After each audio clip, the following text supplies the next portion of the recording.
Welcome to the entire plot of the Tandem Read, episode 4. Today we are going to be reading Empire of Storms, chapters 13 through 16, and Tower of Dawn, chapter 9 through 10? 8 through 10. Let's just kick things off with Empire of Storms, chapter 13, and this is going to be in Dorian's POV, as he is in his little boat with Rowan, going out into sea, looking back on the smoke rising from Maderlin after the witches attacked. He is devastated by this, and he is going to have a lot of guilt that is going to last for a while.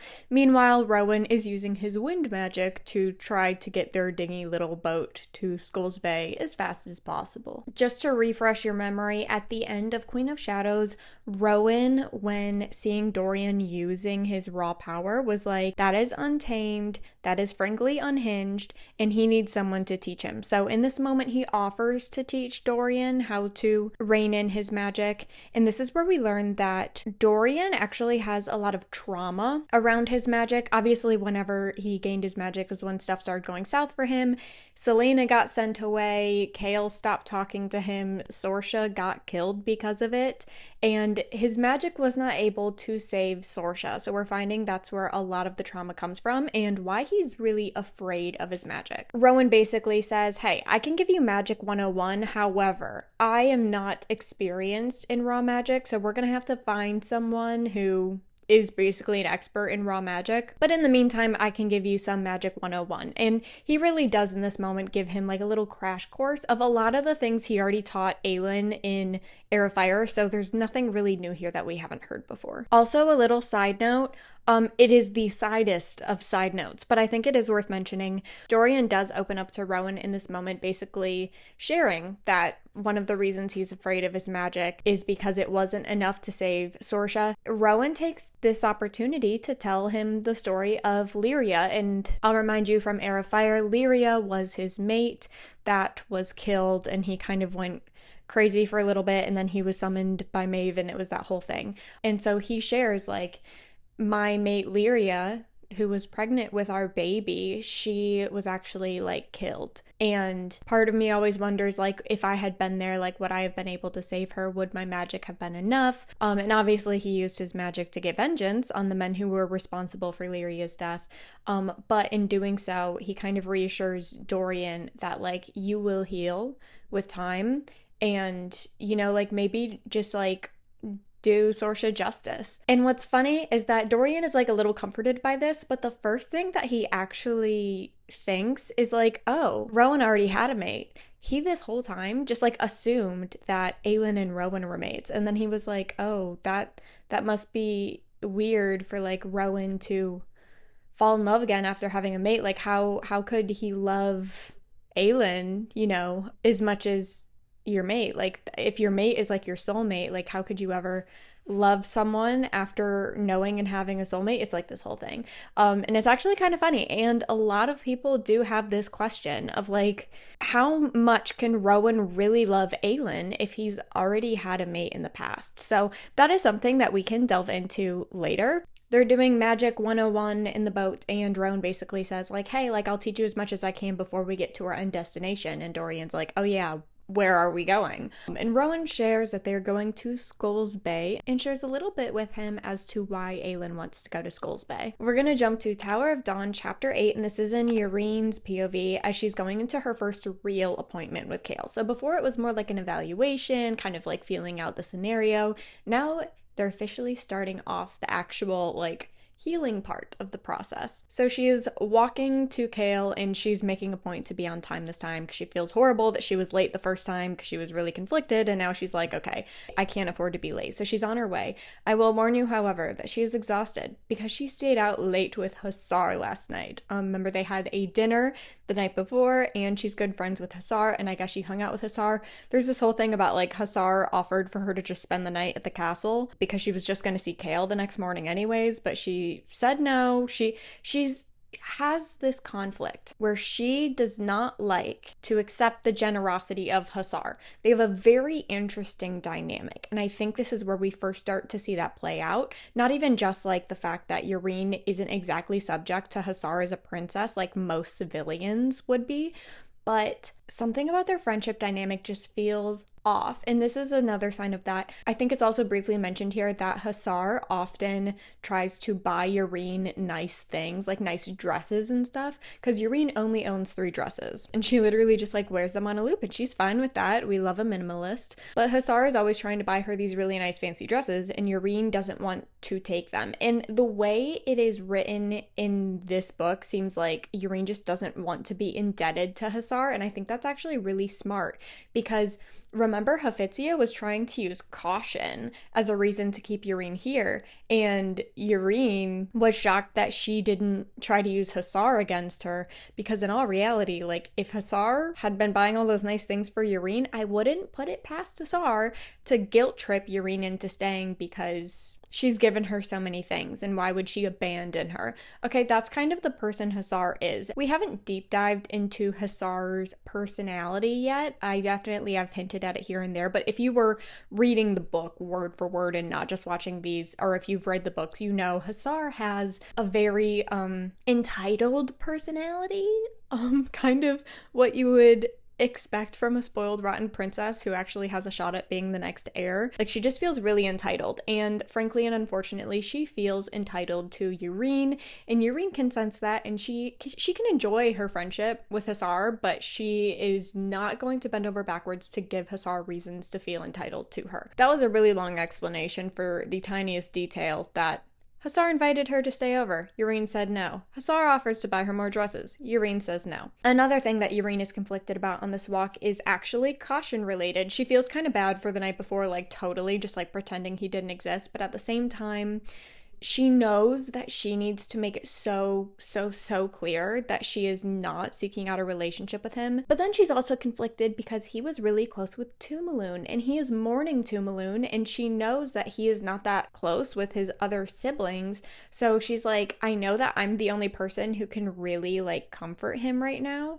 but also like if I comfort him while he's in mourning, he's gonna take that as like encouragement. So that's more of a caution problem than a Yrene problem, if we're being so for real. If you cannot handle a girl being nice to you without assuming that she wants to marry you, that's a personal problem. Oh, my puppy fell asleep. She's so cute. Anyways, so she's been thinking about all these things on her way to Kale's chambers. So Yrene is setting up all of her stuff for this appointment, and she noticed that Nesrin has returned, and she can also sense that there's some crazy tension between Nesrin and Kale, and she's like, that seems like a touchy subject, so I will not be, giving them a reason to make that tension come up in this appointment. This is also when she tells them, because she hasn't told them this yet, she just says, okay, I will heal you. Like, I'm gonna do my best. No promises, but I'll do my best. So Nesrin and Kale are very, very relieved to hear this, because remember, Kale knew that Yrene hated him, so he kind of assumed that she was not going to actually heal him. So they're both relieved by this, and then Yrene basically tells Nesrin, like, hey, this is gonna be a really long appointment,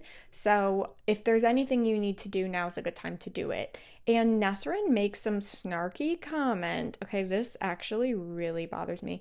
Nesrin makes some snarky comment about how, like, Yrene's gonna need someone to basically move Kale around. That's a wild thing to say, knowing how Kale is so insecure about being dependent on the people around him. And also, just, like, the language she uses is so insensitive to Kale's situation. Like, basically referring to him as some rag doll that needs someone to help him, like, move his limbs. And Yrene corrects her language. That's what I love. And then also says, like, and I think Kale is more capable than you're giving him credit for. Kale is appreciative of Yrene stepping in, but he's still really embarrassed by what Nesrin had said. And Nesrin also realizes in this moment that, like, she let her anger get the better of her, and she should not have said that. And she's like, you know what? Actually, there are some things that I could definitely be doing today, so I'll leave you to it. And Nesrin excuses herself. Yrene also takes this moment, and remember they had like that lovely in-depth, super detailed conversation just with their eyes over dinner. I guess it's like a continuation of that conversation, but now they're actually in person and alone, so she's speaking to him this time. But she just informs him, like, hey, this is not a place where you're gonna be safe a lot to just speak your mind and expose your weaknesses. Basically, she says, like, not only were you smart to not indicate that Nesrin is super valuable to you at the dinner table, but you also need to be careful of Kaja. So remember, Kaja is the servant that's been assigned to Chaol to take care of him while he's a guest at the Khaganate home. And basically, Yrene reveals that all of the servants, like without a doubt, all of the servants have been paid off by one of the potential heirs, and they basically use them as spies. So literally all of the servants are paid off. It's just a matter of who is paying off who. Chaol then asks a little bit more about these servants. He's basically trying to feel out, like, are they more like slaves or are they actually like compensated workers? And Yrene actually reveals that being a servant is actually like a desirable position and a competitive position. They are paid well, they're treated very well, and they have rights. So they're by no means anything close to a slave. It's just like a job. And if anything, it's actually a very desirable job that a lot of people really want, to the point where it's almost kind of like a royal family line in the way that like you kind of have to be born into it, because it's really hard to just become a servant. Like you have to be born into it for the most part. There are ways, but like it's a little different than how you would typically see servants depicted in other books. She then takes this as an opening to ask him about these slave camps in Adarlan and Adarlan's history with slaves, and he immediately shuts her down, basically saying that he's never owned one and he never will own one. And the first thing that Dorian did when he became king was he basically banned slavery, and he shut down all the slave camps and let all those slaves free. Yrene is immediately shocked by this, and she's like, oh, like maybe my presuppositions are wrong here, like maybe Dorian is different. But then she realizes, like, okay, so if Dorian's so different, then how did you serve both Dorian and his dad with a clear conscience? Like, you're just playing both sides, so like how can we know who you are truly at your core? Then Chaol responds, there are choices in my past that I have come to regret, but I can only move on and attempt to fix them. Fight to make sure they do not occur again, which I cannot do while in this chair. Yrene immediately is like, just because you're paralyzed doesn't mean you can't help make the world a better place. It's just gonna look different than what you originally wanted it to look like. Like maybe you're not going to do it as a warrior. Maybe you're just going to do it as the hand to the king. This is too touchy of a topic for Chaol, and he really doesn't want to talk about it. He's in this point now where he doesn't want to look on his disability in a positive light. He just wants to be angry. And I do think, like, you know, there's stages to mourning, and I do think he is like mourning the future he saw for himself. This is why, like, I do sympathize with Chaol to an extent, is because in these moments I think people want to get mad at him for being mad, but in all reality, like, everything he thought he was going to have and everything he's ever wanted has been ripped away from him, and something that he thought he was never going to lose, which is just his sense of identity, has now been stripped from him. Anyone who's gone through something that traumatic has a right to go through a mourning phase of anger. Now, it's not okay when that anger starts lashing out and hurting other people, but it's okay for him to be upset and just not want to see it in a positive light right now. Like, he just wants to be upset, and that's okay. She also sees this, and she's a healer, and she has healed more than just physical, okay? She knows, like we said earlier, soul wound on top of physical wound for Chaol and his injury here. So she's like, you know what? You're right. Why don't you just lay down on the couch and we can get started?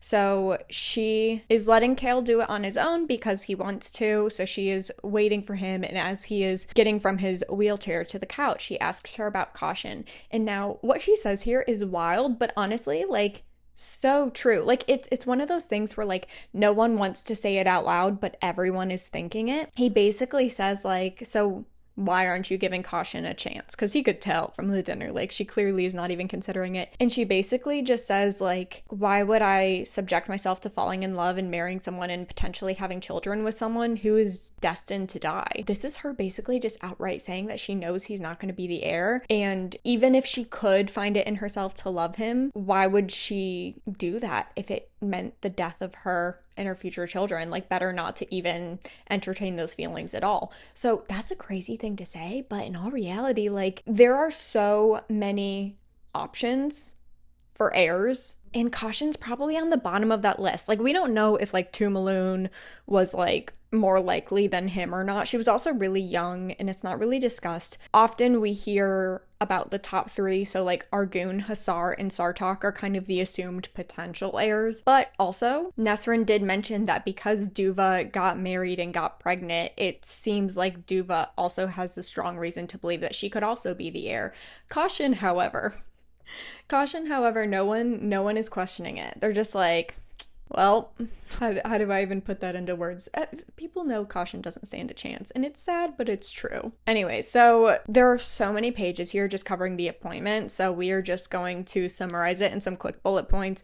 Basically, she gives him homework to work out even his limbs that he cannot really use right now because of his spinal cord injury, basically to avoid atrophy. And for those of you who have not heard of atrophy before, it's basically in the most non-medical way to explain this possible. When you don't use your muscles, the muscles start to break down. So even if she does end up healing his legs or healing his spine so that he can use his legs, if he hasn't been using them for weeks and weeks and weeks and potentially even months, he will have no muscles to really work with once he can walk again. So she walks him through a couple workouts that he can do that are going to keep those muscles active, but also make sure that he's working out the parts of him that are still fully operational so that he can keep blood flow going and all that stuff. Also, something I think is worth noting here, kind of in tandem, get it?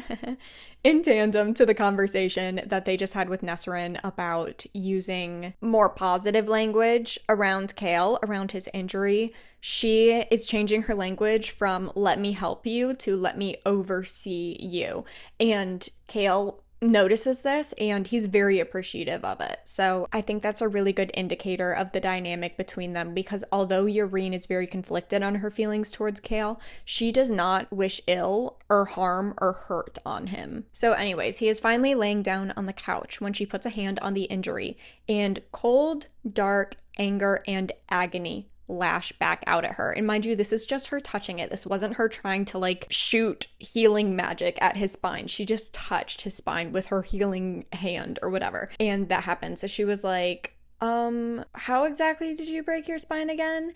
And he was basically like, oh, I just got hit with some magic. And she reveals that the magic is actually still there in his spine, and that's what lashed back out at her. Kale is not wanting to explain Valg magic to her, but Yrene is starting to really freak out, and she keeps repeatedly asking him to tell her what in the world happened to him the day that the castle shattered. So he then, in whispered tones, of course, because Kaja is standing outside the door, and we know that she's a paid spy, we just don't know what heir she's paid by, and Kale whispers to her everything about Valg magic. She does a good job presenting as a calm, cool, and collected girly pop. However, she is internally absolutely freaking out. So she finally asks him the question that is on her mind, which is this magic what the army we are fighting against has? And he says yes. So she has a couple thoughts here. One, if the southern continent helps or not, this is the kind of magical army that is coming for them.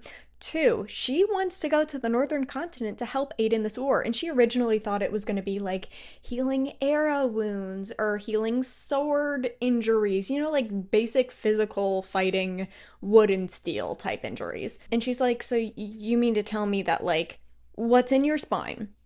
This thing that I barely touched and it just like spazzed out and lashed out at me. That is the kind of injury that I'm going to be healing if I go up to help heal. And there's going to be a couple other healers up there that I can maybe wrangle in to help me heal these people, but they're not trained in the magical aspects of healing in the slightest. Okay, so she has every right to start freaking out right about now. She then says, before I tried to actually like go full-blown healing mode on this thing, I want to do more research. So she starts packing up her things when Kale asks her how much this treatment is going to cost now that she's actually planning to treat him.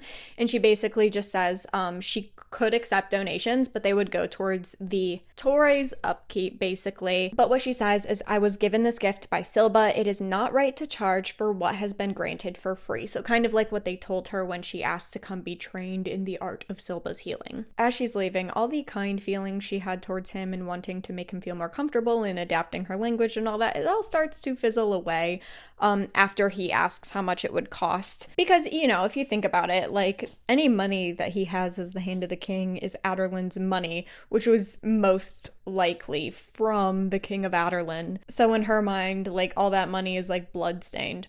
So she makes a snarky comment while she's leaving about what she can assume about his character, basically based off who he served in the past, the King of Aderlin. And his response in summary is that he did it all for Dorian. He never carried out or ordered any soldiers to do the stuff that was done under the King of Adarlan. The king honestly went over his head most of the time, and he only stuck around and suffered through all of that because he knew that Dorian was a better person, and he wanted to protect the goodness that he saw in Dorian. So you may look at me with resentment, Yrene Towers, and I will not blame you for it, but believe me when I say that there is no one in Irelia who loathes me more than I loathe myself. She thinks on this for a minute, but then she asks him, like, so what path are you going to take? So King Dorian's now the king, and obviously nothing that you thought was going to happen has happened, and now there's this war, so like what path are you going to take for a better world that you claim that you want? He says, I'm still learning, still deciding, but it begins with wiping Parrington and the Valg from our homeland. And she decides, like, you know what, this is an acceptable answer. Not only am I going to go research Valg magic, but I'm also going to think on all the information you just gave me and see how I feel about it. But in the meantime, I'm going to go to Hafitsia and see what I can find out about Valg magic. And as she's walking out, she just lets him know that facing the emotional consequences of your injury will be a major part of this process. So she now like has a full grasp on what Hafitsia meant when she said that this is not only a physical wound but also a soul wound, and she can sense that from like the absolute hate just seething from Kale. And she informs him of that. Kale is like, I don't like that. She's like, too bad. We're going to have to work on both sides. Tower of Dawn chapter 9. We are going to jump to Yrene's POV as she is in the womb. And yes, you heard that right. That is a name for a very unique and interesting place in the Torah. So the womb is basically a bunch of hot springs in a cave underneath the Tor. Hanging from the ceiling in the womb are a bunch of bells, and basically every single healer, when she starts learning at the Torah, she writes her name, and I think like when she started as a healer at the Torah, they write it on this bell and then they hang it from the ceiling. So as you can imagine, there's like hundreds, if not thousands, of these bells hanging from the ceiling. And because they're in hot springs and they're in a cave, the condensation like goes up and clings to the ceiling. And then once so much condensation gathers, it drops in like a little raindrop. So obviously you don't need me to explain that process to you. I think we all learned that in 8th grade science class, how that works. But because of that, all the droplets fall onto the bells. And so there's like this constant hum of these bells just being slightly rung. It honestly reminds me of like those sound baths for like sound therapy where they like rub the stick on the bowl and it makes that big ringing noise. So like imagine a dark room and you're in like basically a nature's hot tub and you just hear like that constant soothing ringing sound. Okay, so that's the womb, and healers basically go there when they need to think or they want to be alone, or well, obviously you're not alone. There's a lot of hot springs, so there's a lot of healers in there. Yrene is alone in there right now, but a lot of people go there to either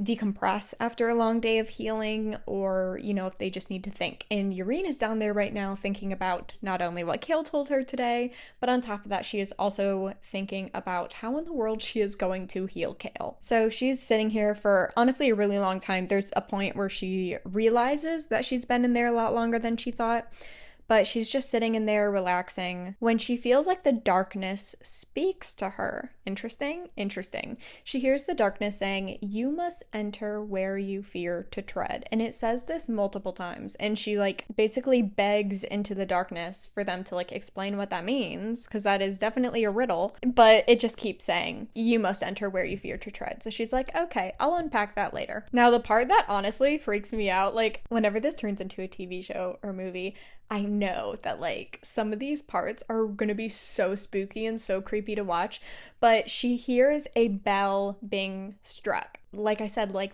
the little raindrops, they're just kind of making the bells vibrate a little. She hears like a definite, like someone, you know, knocked on a bell. Like one rings out louder than the rest, and it's very sudden.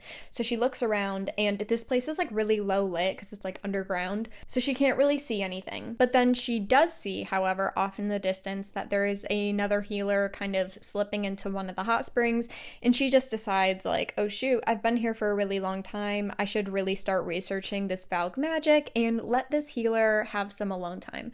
So she is starting to leave when she notices that the healer's shoulders are shaking and she is crying. So Yrene decides to go over to her. She also recognizes her as a younger healer, and Yrene remembers when she first started as a healer that it's really hard sometimes to, you know, lose patience or not make it in time, not be able to heal someone. Like, there's a lot of emotional aspects to this job. So Urine recognizes that this is a young healer who is experiencing this really for the first time, and so she goes over to comfort her. When the young healer says, "She was 3 years old, sometimes I wish this gift had never been given to me." And Urine in this moment can really sympathize with her because she realizes, like, yeah, like losing a 3-year-old patient, that must be so hard.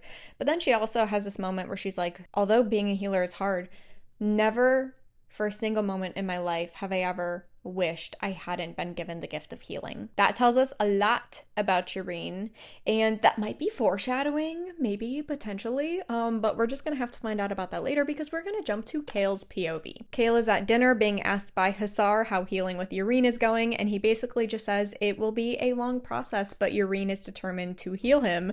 Hussar actually seems really disappointed by this news, like she wants Nesrin and Kale to leave. Interesting. I wonder why that might be. Kale, like his first dinner here, is using it to basically try to sniff out if any one of the advisors have been influenced by a Valg. So he's looking for the rings, he's looking for like that gleam in their eye, like he's looking for the signs, and still he doesn't see any signs of Valg influence. While he's looking at all these advisors, he sees the cognate at the end of the table, and then he decides that he is going to be a very gutsy young man, and so he speaks up to the cognate and says, "Hi, I would like the honors of a private audience with you." And the Kagan just stares at him, and Nesrin, oh my word, it's the funniest thing. She just absolutely dies inside, and she practically like elbows this guy in the gut because no one speaks up to the cognate. Remember, when they first met him, they had to stand in front of him in silence until he said the first word. Like, the cognate speaks to you. You do not speak to the cognate. And here Kale is demanding a private audience, like no matter how respectfully he asks for it. Like, you just don't do that. The Kagan actually very respectfully shuts him down, basically saying like, "If you would like to meet with me, you can try to arrange something with one of my advisors. However, I would like to comfort my wife while she is in mourning right now, and I'm not really entertaining many private audiences." So Kale sees it as like the shutdown that it is, and then he turns to Sartok and starts asking him about Kadara. Not to be confused with Kaja, Kale's servant. No, Kadara is Sartok's ruck, and he is a world-renowned ruck rider. He is, world-renowned. There's only rucks in the southern continent, but you know what I mean. Like, when you think ruck rider, people think of Sartok. Like, he is the greatest ruck rider of the modern day. And so Kale just starts asking him about Kadara, and Sartok, I guess, is quite the storyteller because he's, telling of his adventures, and he's a very animated storyteller, and Kale notices that for the first time since they've arrived there, that even the heirs, like everyone just seems to be happy and enjoying the conversation. So I think that goes to show like Sartok's personality. Like, he just seems like a really well-beloved sibling by all of his siblings. We didn't get to see the moment this happened, but I guess Nesrin had told Kale in the past that she had a conversation with Sartok on her walk to the gate, and he mentioned potentially taking her on a spin on Kadara. And so Kale, after dinner, basically turns to Nesrin and says, like, "If I can't get a private audience with the Kagan, I'm gonna need you to take Sartok up on that ruck ride and see if you can feel out where he stands with this war, because he seems to have a lot of influence with his siblings and potentially even his father." Tower of Dawn, chapter 10. This is going to be in Urine's POV as she is researching what she can about this dark magic, similar to the Valk magic in Kale's spine, and she is in the Torre's library to do so. So there's this sweet librarian named Nusha, and basically Urine tells her what she's looking for and basically explains what she can about the dark magic without giving too much information because Kale did confide in her. And Nusha pulls out a bunch of books and some scrolls. Now, one of these scrolls is absolutely ancient, at least centuries years old, and it's covered in odd symbols. Where have we heard that before? Okay. Are you picking up what I'm putting down? If you're not, think hard about Throne of Glass and Crown of Midnight, okay? This ancient scroll is covered in odd symbols that neither of them recognize. So she decides she's going to keep that scroll on her and see what she can find out about these interesting symbols. And for now, she's just going to look through some of the other books. So she's looking through these books when she hears a noise in the distance, and she just assumes it's a bast cat. Now, a bast cat are basically these 36 female cats that live in the library in the Tor.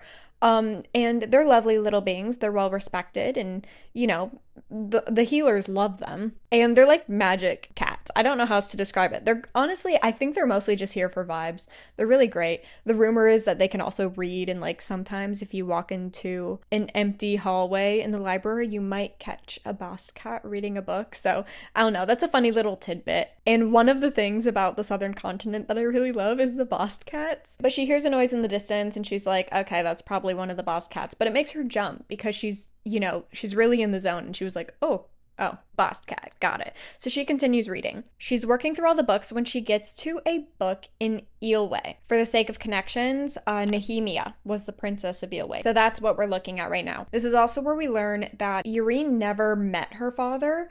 He was just a traveler who had a one-night stand with her mother. He was Eelway.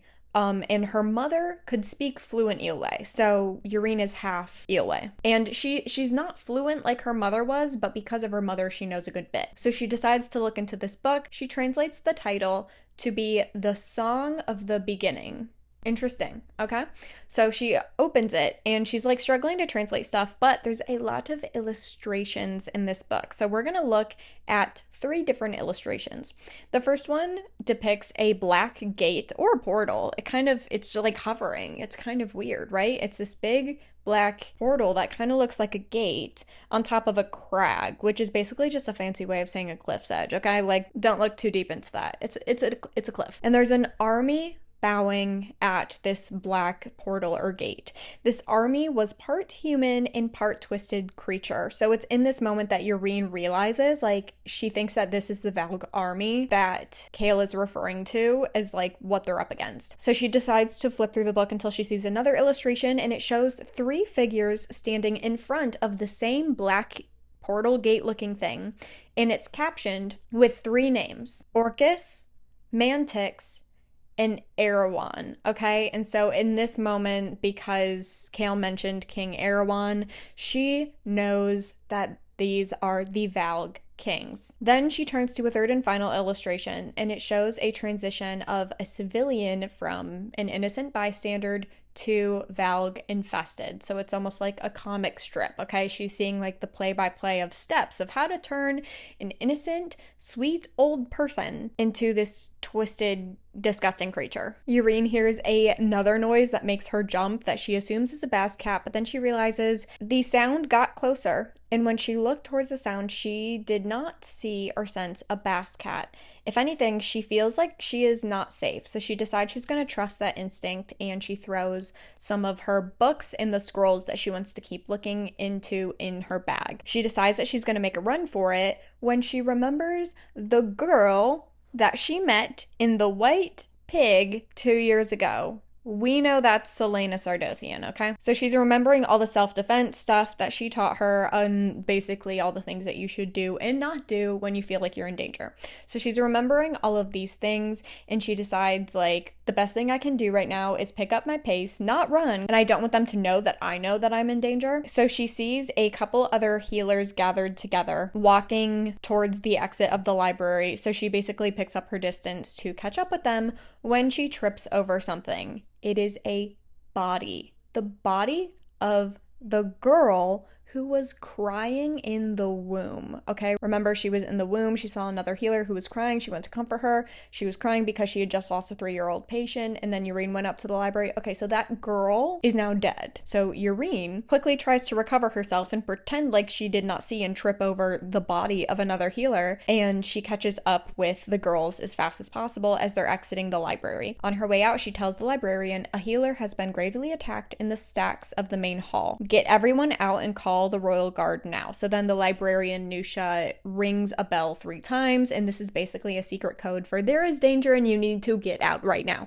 So all of the healers that were currently in the library start filing out, and then seconds later a bunch of guards swarm and flood the library looking to see what in the world happened, and one of them pulls aside Yrene for questioning. Now, unfortunately, that is the last chapter of Tower of Dawn that we're going to be covering today, and we are going to move back to Empire of Storms, so you're just going to have to check in next week for part 5 to see what happens in that scenario. But for now, we're going to jump to Empire of Storms chapter 14, and we are in Aylin's POV, because if you remember, we are on a quest to liberate Ilium, okay? And that starts with the Rock Temple. At some point, when they're making their plans of how exactly they're going to liberate Ilium, they come across a civilian in the market, and he basically just informs them, for whatever reason, that his brother is a merchant and recently went to Dornael, which is where Maeve reigns as queen, and they saw a bunch of ships and an armada, which is not a good sign if she's planning to ally with Erewhon, which we kind of are thinking that she might at this point, but we don't really know anything for certain. So they decide to sit with that information, and then they go their separate ways to basically plan for stuff. Okay, so Aylin leaves, and it's just Lysandra and Adian just chit-chatting when Lysandra asks a question that maybe you've been thinking. She asks, why do we think that Erewhon decided to act now? So if you think about it, Aylin and Dorian are extremely powerful. Power like theirs has not existed basically since Brandon of the Wildfire. So you mean to tell me that Erewhon had all this time to basically fight uncontested by no one with remotely as strong powers as him? But now that Aylin and Dorian have stepped into their magic and are exploring the potential of their magic and getting very powerful to the point where they are a threat and frightening to their enemies, that all of a sudden Erewhon decides that now is a great time to start this war. I think that's very, very interesting. And if you have not questioned that yet, now is the time to start thinking about why that might be. I'll also give a side note that there is a good bit of flirting here, and I mean like a crazy bit of flirting here. So Adian and Lysandra kind of have like this little flirting banter thing going on here. Adian in his inner monologue though tells the readers that because she was basically sold to a brothel growing up, that he doesn't think that she really wants something committed, like a committed relationship, and he doesn't even know if he necessarily wants that. However, like Lysandra has him debating whether or not he wants that, and he just decides like, you know what, I'm gonna be respectful to like her traumatic past, and you know, like we can keep it just like friendly and flirty over here. So that's their dynamic. So they're flirting back and forth when they see a blue flame spark in the distance. So that was their signal, okay, from Aylin. So Lysandra shifts into her snow leopard form and basically lets out this roar, okay? And I'll remind you, we learned in Queen of Shadows that snow leopards are absolutely terrifying in Terrasen, because if you think about it, snow leopards were basically like, if you ended up getting confronted by one, you were its next meal, okay? Like you did not want to come across a snow leopard. So naturally, her letting out a giant snow leopard roar causes a lot of chaos in the city. So all these people in Ilium are basically freaking out and causing all this chaos, thinking that a snow leopard is nearby, and technically there is one nearby, but it's a very civilized snow leopard that is technically also Lysandra. So obviously Lysandra is not going to attack civilians, but they don't know that, so they're all freaking out when the 50 Aderlin guards who are in the temple and basically have set up camp in this temple, they open the gates to inspect what in the world is going on. But when they open the gates, they see an Aylin with a crown of flames. Guys, she literally made herself a crown of fire. How epic is that? And she is flanked by Lysandra and Adian, and basically just says, "Get out of my temple." Then, of course, there's some action as Aylin, Adian, and Lysandra fight these 50 guards, but we do learn it takes them only 20 minutes to take them all out. Something notable, however, that does happen during this fight is that Aylin discovers a new perk of her magic. She exhales at a soldier, okay? Exhales. She went, okay, that's all she did. She exhales at a soldier, and he burns from the inside out, immediately turns to ash, and then just like blows away in the wind. That's crazy. So they get into the temple and Aylin catches everything on fire, basically not only just to burn away all of the Aderlin soldiers' junk, but to purify and clean the temple, because, you know, fire also purifies things. So she purifies the temple in fire, and then she makes her way to the center of the temple to go see the rock. Okay, this is the rock that Brandon put his foot on and then declared Terrasen. Okay, very big deal, this rock. I'm gonna make a side note here that I want you to realize that Aylin and Adian are going to see this rock, okay? Where is Lysandra? We don't know. We're not going to know for a while, but I want you to remember that we don't know where Lysandra is in this moment. Okay, moving on. Chapter 15 of Empire of Storms. So after stepping onto the stone, Aelin hears a voice that says, "You look younger than I thought." It is the ghost of Brannon, okay, here to see Aelin. So she bows to him and starts asking all the questions that she has because she's aware that he can't stay long. So she wants to know how to kill Maeve. That is the first question she asks. And he reveals that he doesn't know how to kill Maeve, but he's assuming because she's lived longer than most Fae that she is something else entirely. Aelin suggests, is it possible that she's Valg? And Brannon says no. He's like, no, I know Valg, I know Maeve. They're not the same. He's like, but she's definitely something else. Then she asks if handling the fire magic will ever get easier. And this actually kind of breaks my heart because we see Aelin being so tough for everyone else. And this is the first moment where we realize, like, she's actually kind of struggling and she's really scared. Obviously we get bits and pieces of that in her internal monologue, but like this is the first time she's really like said it out loud. So yeah, that kind of breaks my heart a little bit. But he tells her that it will never be easy, but she will burn within her magic and within her soul for better or for worse. So what that means, we're not really sure, but we're just gonna have to find out with time. But then he tells her the craziest thing, okay? I'm reading this directly from the book because this is bonkers. He says, "The stone marshes, there lies a sunken city. The lock is hidden there." Lock? What lock? We'll get there. "It is needed to bind the keys back into the broken word gate. It is the only way to get them back into that gate and seal it permanently." Okay, so this whole time, we have been seeking out 3 keys. It turns out there's a 4th piece that we also need, okay? So as if it wasn't already going to be hard enough to get the 2 pieces of the word key from Erewhon so that we could have the completed set of all 3 of them, we also now need to find this lock in the marshes. So Aelin has so many questions, but the first one she has is, can you be more specific about like where in the stone marshes? Because the stone marshes is huge, okay? It's gigantic. And she's like, I'm gonna need you to be more specific about the location, but Brannon disappears before he can answer a single question. She then turns to Aedion and they start to discuss how this is gonna change the path that they're gonna have to take to win this war. When Aelin smells Valg, okay? I hate this part. Okay, she then sees the chief overseer of Endovier. I'll remind you that Endovier is the slave camp that Aelin was imprisoned in at the end of Assassin's Blade, and she stayed in up until the beginning of Throne of Glass. So this overseer is the man who, his job was quite literally to make Endovier as miserable as possible for Aelin and the other prisoners. Obviously, Aelin knows that it's actually Erewhon just in his body, kind of like how Erewhon was in Parrington's body. I'll remind you, he's not a shapeshifter. Like, Valg magic is a whole different territory from Fey magic, but like, you can kind of think of it kind of like shapeshifting. Erewhon himself, although he definitely has like a body that he uses when he's Erewhon, so this art that I'm showing you is like Erewhon in his, not his true form, because he doesn't actually have like a physical form. He's more of like a spirit than anything, but he needs a host body, and this is like his preferred body that he like claims as his own, but he can kind of like jump body to body, okay? And this is also this weird moment where we learn that like most people have a ring or a collar. For Erewhon, it's his heart, okay? It's literally like a black wordstone heart. Ugh, that's disgusting.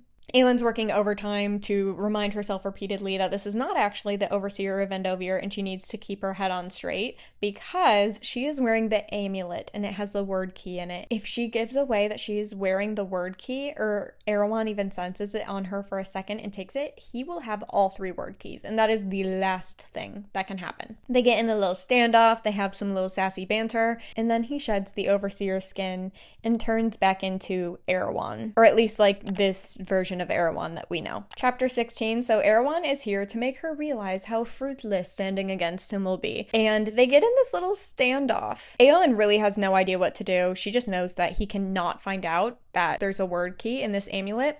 So they continue their banter back and forth, and really like she's being sassy and he's trying to taunt her, and she's trying to act like she's unfazed, and he's trying to pretend like, I can tell that you're just a scared little girl, okay? It's kind of your typical like standoff between sassy, heroic girl and evil villain. So they're taunting back and forth when Erewhon says that he has hunters currently tracking down Rowan and Dorian, and he's like, oh, did you not think that I would know that they're in a little boat sailing across the ocean to Skull's Bay? That's not good. So Aelin hears that and she freaks out And then he says that he thinks that Dorian and Rowan would make amazing generals, and he cannot wait to get his hands on them and infest them with Valg and make them into his little princes. And this is where she absolutely loses her mind and strikes with her fire magic, and then he strikes with his darkness, and they go back and forth a little bit, and then Erewhon vanishes. He's not really like an actual physical human body. He's like a spirit, so like he can do whatever he wants. So he vanishes, okay? He goes elsewhere. And Aelin and Aedion turn to each other and basically say, like, we need to get to Skulls Bay as soon as humanly possible and hope that Rowan and Dorian beat Erewhon's hunters to Skulls Bay. I feel like this is a really good place to stop part 4, so we will continue next Monday with part 5. In the meantime, you should definitely get caught up on episodes if you are not already, and of course you should subscribe so you get notified whenever I post a new bookish video.